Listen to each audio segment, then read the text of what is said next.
Well, hello there. I just want to give you a really quick precursory heads up as we dive into the Series 6 reaction episodes of Inside Number 9. Stephen and I are recording these podcasts live alongside our lovely audience on YouTube immediately after watching each new episode of Series 6 of Inside Number 9. We don't know what to expect from each one. We're like everybody else. We're not prepared. We literally just watched it and are capturing our authentic, raw reaction to it. So if you're looking for deep level, intelligent entertainment, insight and wisdom about the content of the episode and you're trying to make sense of it, then you might well be a little bit disappointed. But we will be diving back into the series once this whole thing has aired. So if you want to just hang out alongside two people who love the unexpected treats and surprises that come from experiencing a new series of Inside Number 9, then you're most welcome to come along with us. If you wouldn't appreciate that, then we recommend you coming back later. Thanks to all of you who understand and appreciate this. It means the world to have you on board. Right, that said, let's head into this week's episode of A Quiet Night Inside Number 9. This meeting is being recorded. Stephen. Andrew. What are you doing up so late on a school night? Inside Number 9 again.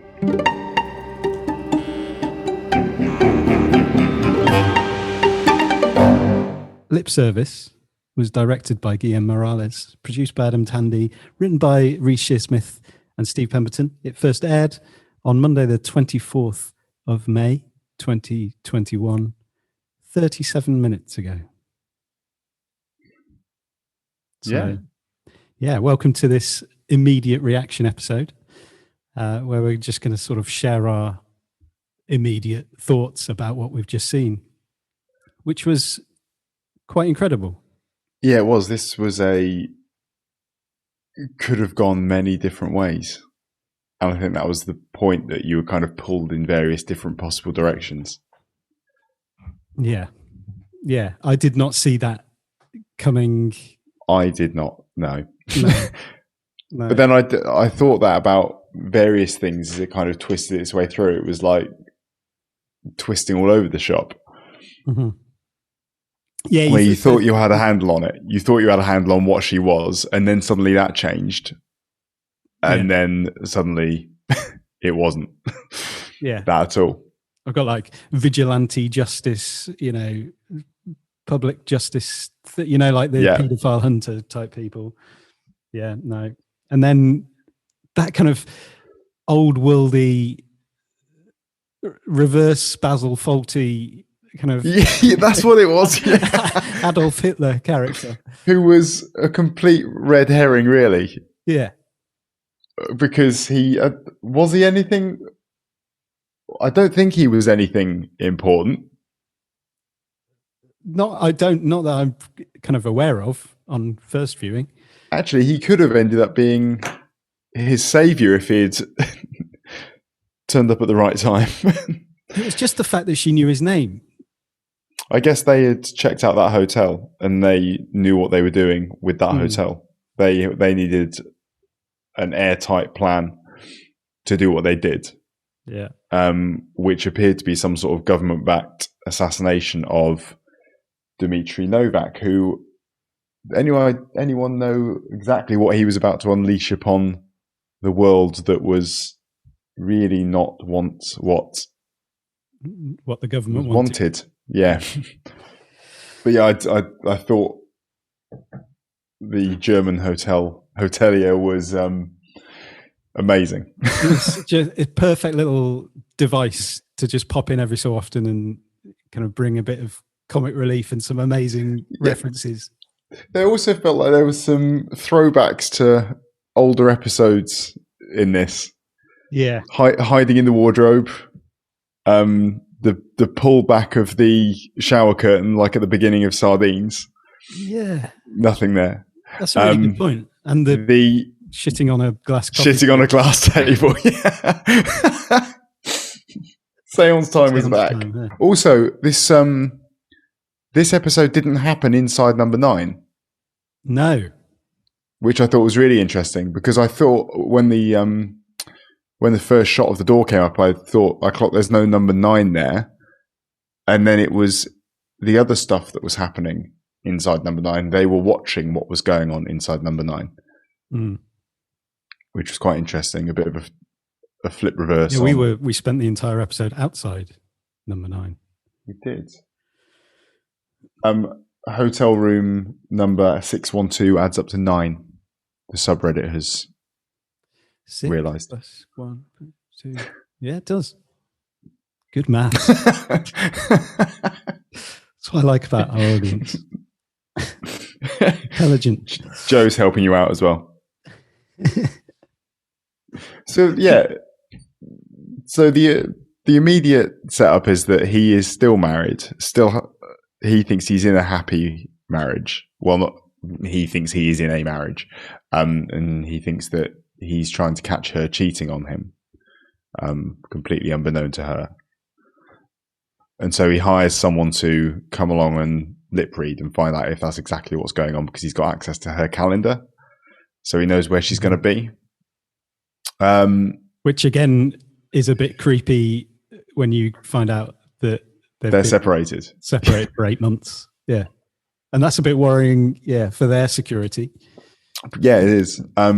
Also, not very good for. Maybe he's been provided that somehow by the government. Well, that's the thing. It's almost as though they were looking for a way to off Dimitri, and it just so turned out that there was a spurned ex-partner who they could quite easily pin it on because of just the way he was. So when they've got the footage of Felix that Iris had, that's clearly them keeping an eye on him and sort of tracking his behaviour and seeing how he is and thinking, hang on, we've got a possibility here for a framing. Yeah. Because we've got an unstable, unless she was, I mean, she worked in PR, didn't she? Yeah, I guess. So she could have been approached because of this. Yeah. She was almost used on the basis that there was a nice, neat little package there of this will lead to an erratic. That's true, actually, yeah. Because she got back into work, didn't she? Yeah. Yeah, he talked about that. So maybe she'd been tapped up for this very purpose. Yeah. Good point. Oh, it's so much. There's a lot here. So many different threads to. I guess I'd not ever thought about washing my underwear in a kettle before, but that is not a bad idea.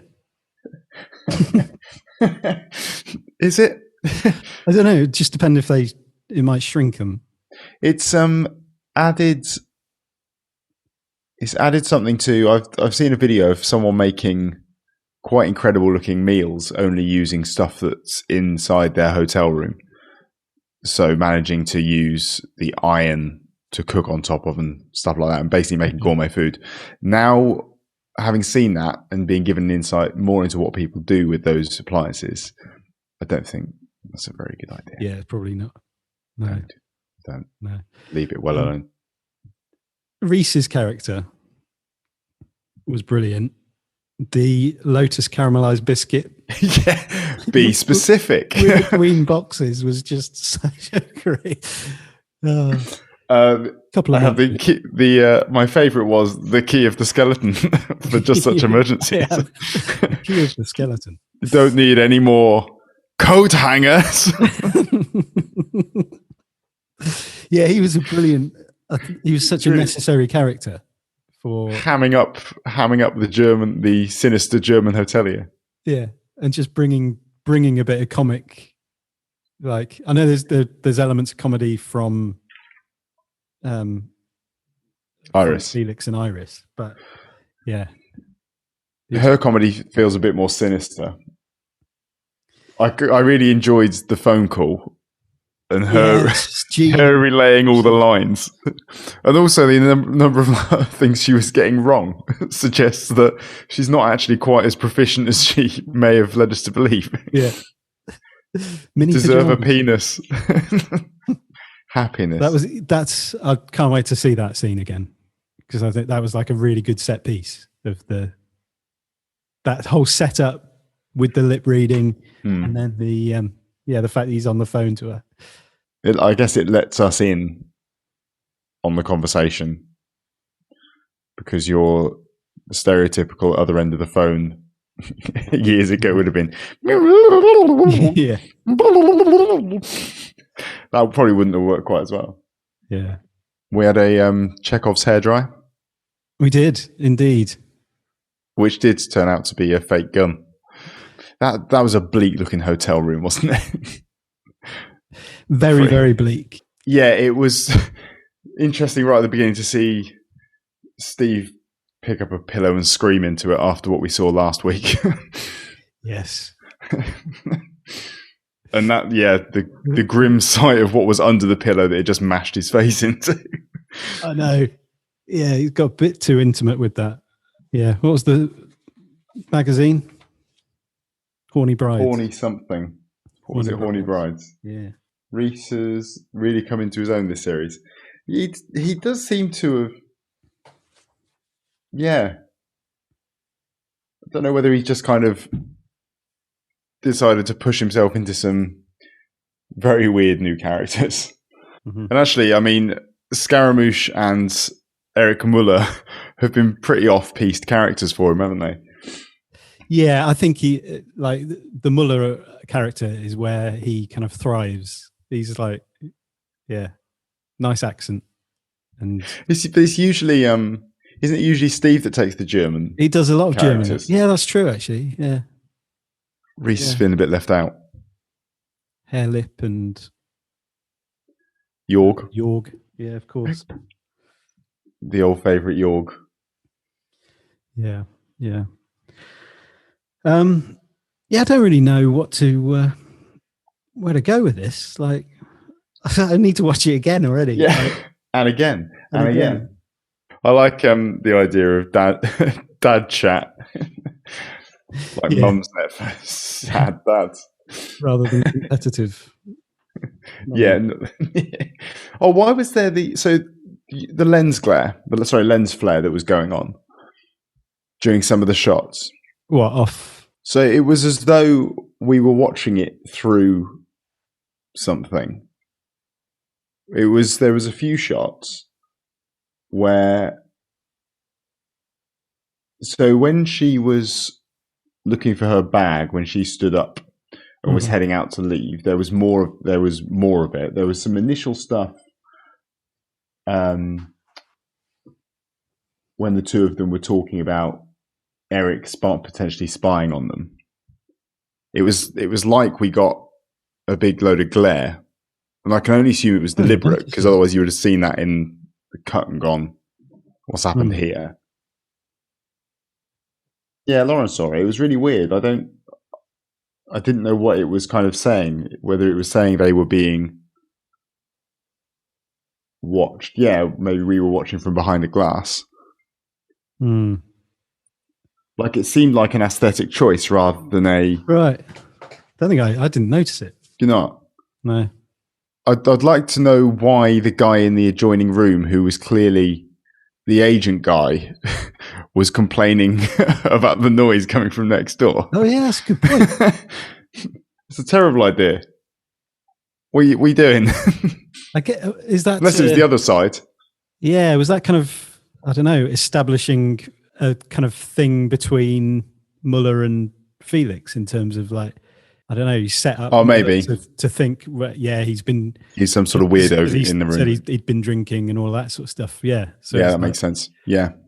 Actually, if you can pit him against him. Yeah. Yeah, good shout.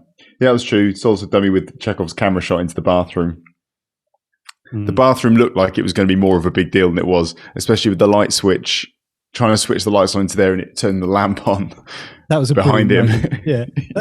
You've had that in hotel rooms, have you? Yeah. Like, nothing turns on what it should. Exactly. So brilliant wiring. Yeah, I think it's one that will stand up to lots of viewing. Mm-hmm. It was an ending that left me a bit stunned. Yeah. And I haven't had one of those in a little while with this, where I've gone, what happened there? So who was she speaking, when she said now, Yeah. was that the shot that got Felix? Yeah, I think so. I think that the setup is that, so the story going to the public was that he was shot by armed police.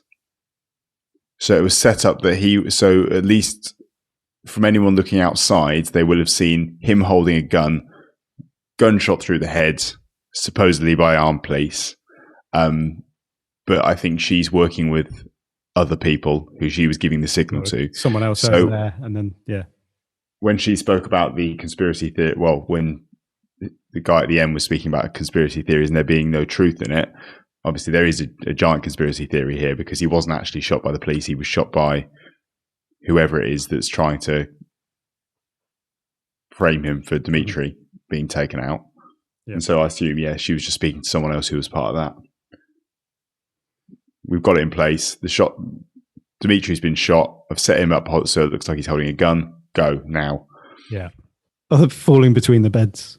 Yeah. We've all enjoyed falling between the beds in a hotel room where the double bed is just two singles shoved together.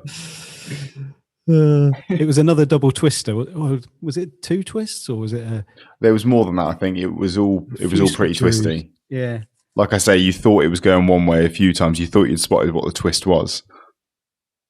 Yeah. I think it really goes to show the extent to which this show has almost been mislabeled as being crazy twist fun times, because it really stands out when there's one where it really does throw twists at you. Mm-hmm. This was one. Yeah, definitely. Yeah, and I think you're kind of predicting that there will be a twist. Like I was thinking, where's it going to come from? Like what? Like, and I think the kind of, I suppose, the dad's chat thing becomes where you think the twist is coming from, and then it's exactly that. Yeah. Oh, actually, she set it up like by going on to dad's chat, and you take a word, because that is a twist. And then it's, Well, it almost feels like it could. I was almost wondering, is this going to be one of those ones with a happy ending? Is that what's going to happen? Is there going to be a little bit of a happy ending? There was not a happy ending. There wasn't. No. I was going to say that went out. I was going to say that went out the window, but it very much came through the window. Came in the window. Came in the window. And to be fair, did kind of put Felix out of his misery a little bit, but maybe it is a happy ending in that respect. For him, yeah. It was the best he could have hoped for from the situation, to be honest, isn't it? Mm. Lauren's right. Like, it was something they do very well, is the acceleration into chaos, where things just kick off all at once. Slow burn, slow burn, slow burn. Quick, knock the glass over. Everything just goes. That was the moment, wasn't it? Yeah. Like the curtain being pulled. Like that's the moment the curtain comes down and the whole thing becomes visible. Yeah. And I thought Sian Clifford, her ability to flip between that kind of socially awkward, believable character in that kind of the character she's created there, and then going into that very forthright, I know what I'm doing, and then obviously at the end as well when she's by the politician. Like Secret Service, really, isn't it? Yeah. That's who they are, and I guess she's pretty good at playing parts. Yeah, apparently so. Yeah, Iris as in part of the eye, watching you. Yeah. Nice. I don't know how much more will be revealed from watching it again. I think we would just be able to get a more coherent grasp of things. I think that's the thing with any rewatch. You might see things that are almost hidden in plain sight, and like a lens flare. Like a lens flare. That was very much in plain sight. I don't know how you missed revealed in plain sight. Did you just assume your TV was your computer was on the blink, and it was just? I didn't see. Weird. I didn't. It didn't even. No, it was nowhere near it. That's true. The ending. I just said the ending was a bit like A Quiet Night In, with sudden shots to the head. I think that's what I think you're gonna see is probably even more references within this episode to is this a giant throwback episode with loads and loads of callbacks? There's certainly I might watch we've it already with identified. that. Yeah, I might watch it with that kind of hat on and say, right, what else can I find in here? Because that's not something they really do a lot. No, because I mean, even with Iris's character, she is like, what's her name from Psychoville? Oh, David's girlfriend. Yeah, and I mean, Felix is like the bloke in Joseph Fritzl. To have and to hold. Yeah. Yeah. That's what that. See that is the only food that you should use a hotel kettle to prepare is a Bombay Bad Boy. It seems the chat is exhausted of things. Yeah, and I don't. Do you have anything else to? Not right now. I think in a few weeks' time when we come back and chat about it again. I think so. My thoughts may be more organised, but. Yes, Joe, the podcast is 7 minutes long this week. Good. Well, thank you for joining us, everyone. So, yeah, if you're listening to this, so again, of course you're listening to this. If you've got any thoughts on this episode, before we go back into The Onion, then please do get in touch via Twitter at AQNIN9 or send us an email. And thanks to everybody who has been sending us emails. It's been very nice to receive them. So a quiet night inside 09 at gmail.com is how to do that. That'd be great. All right. Bye-bye, everybody. Bye-bye. Bye-bye.